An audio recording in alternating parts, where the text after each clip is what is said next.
శ్రీమద్ రామాయణం 6 కాండలు ప్రవచనం చేస్తే బాగుంటుందేమో అని. అయితే నేను దానికి సమర్థుడనా, నేను చెప్పడానికి అంత యోగ్యత కలిగిన వాడనా అని ఒక జంకు కలిగింది. కానీ మళ్ళీ ఒక ధైర్యం వచ్చింది. ఏ యోగ్యత లేనివాణ్ణి చేరదీసి కదా రామచంద్ర ప్రభు అంత వాడయ్యాడు. పశుమాం సర్వజ్ఞ ప్రథిత కృపయా పలయ విభో. ఏ యోగ్యత లేకపోవడమే నాకున్న పెద్ద యోగ్యత. అందుకని నా స్వామి నాతో పలికించడా అనుకున్నాను. సరే, ఈలోగా ఏదో నిడదవోలు ట్రాన్స్ఫర్ అయింది. కానీ పాపం అప్పటి నుంచి గోపాలకృష్ణ గారు మాత్రం నిజంగా ఆయన ప్రార్థనా ఫలితమే. ఆ సంపూర్ణ రామాయణం జరగాలి జరగాలి జరగాలని మా దొరగారు ఒకరు ఎప్పుడు కోటేశ్వరరావు నిడదవోలు నుంచి తిరిగి వస్తాడు, ఎప్పుడు సంపూర్ణ రామాయణం జరుగుతుంది. వాళ్ళందరికీ ఎప్పటి నుంచో కోరిక 24,000 శ్లోకాల రామాయణం. ఆ రామాయణం ఒక్కొక్క కాండ 6 రోజులు పట్టినా ఉజ్జాయింపున 6 కాండలు యుద్ధకాండ పట్టాభిషేకంతో పూర్తి చేస్తే 42 రోజులు పడుతుంది అని అనుకున్నాం.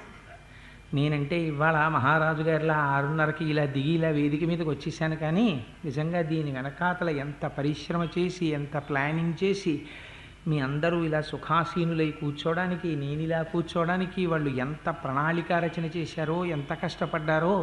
కానీ రామచంద్ర ప్రభు వాళ్ళని ఊరికి వదిలిపెట్టడం, వాళ్ళు చేసినటువంటి తపస్సు, వాళ్ళు చేసినటువంటి కృషి స్వామి అనుగ్రహించి తీరుతాడు. నాకు ఆ విశ్వాసం ఉంది రామాయణం మీద. సరే, మనకి ఆదికావ్యం రామాయణం. రామాయణం ఒక్క మాట చెప్తారు, వేదవేద్యే పరే పుంసి జాతే దశరథాత్మజే వేద ప్రచేత సాదాసీత్ సాక్షాత్ రామాయణాత్మన అని. అది వేదోపబృంహణము.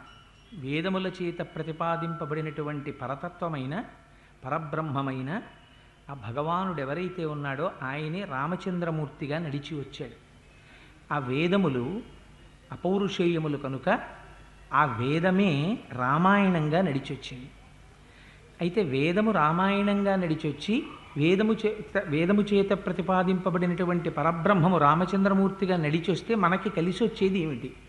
ఎన్నో అవతారములను స్వీకరించాడు స్వామి. పరిత్రాణాయ సాధూనాం వినాశాయ చతుష్కృతాం ధర్మ సంస్థాపనార్థాయ సంభవామి యుగే యుగే అన్నాడు.